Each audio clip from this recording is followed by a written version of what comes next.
So that's what this white space exercise allows us to do. And so what we do is we continue to build out those columns, and we have the white space identified for the different solutions or products that we could sell across these buying centers. And then we begin to work to fill in all of the numbers in each of those cells so that we have a real clear picture of what our existing opportunity is, what our current revenue is in those existing sales areas that we're making, and then what our white space values are. And it's important once we do this because then we can begin to look across all of these buying centers, all of these potential accounts, or all of these areas within an account. We can begin to identify which buying centers represent the greatest opportunity to us. And then as we look across our solution columns, we can begin to look at the totals there and see which of our solutions represent the greatest opportunity across multiple buying centers. If we're talking about a specific account or across territory, which of the solutions represent the greatest opportunity for us as well.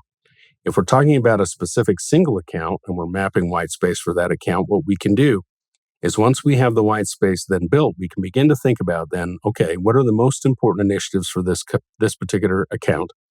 The things that the CEO of the organization says matters the most.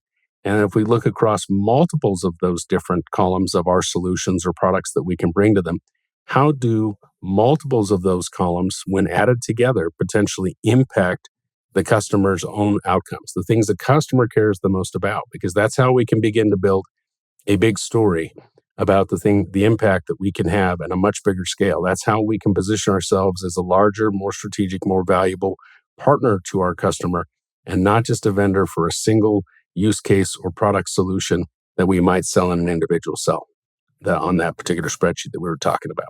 And so white space becomes an important tool for us in first establishing what we think the total potential is.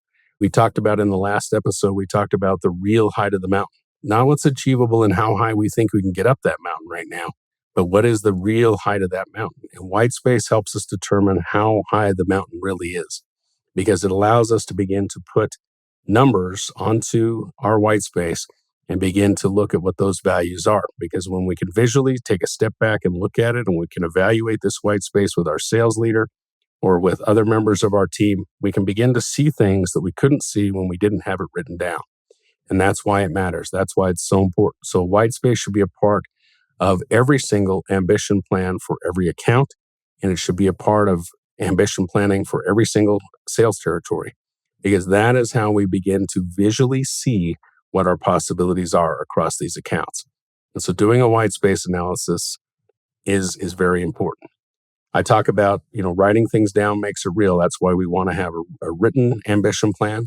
We want to have a written account plan, and we want to have a written execution plan. And so writing these things down really matters. And then it carries forward into other things that we do in our sales, right? When we write our sales story, we want to write it down because writing it down makes it real. That's what this white space does for us inside of our ambition plan. And so we go through and we create that white space. And when we do that, we want to make sure that we're thinking about all the potential areas inside of our accounts that we could potentially sell. So think about all the different maybe operational centers that this particular account has and all the different locations that they have. And so think about all the different areas and all the different geographies that they might operate in, right? So make sure that we've captured those inside of our white space. And so that we're thinking about everything that's possible and beginning to capture and make our white space as full as we can, right? To make sure that we can really visualize what the total potential really is inside of that account.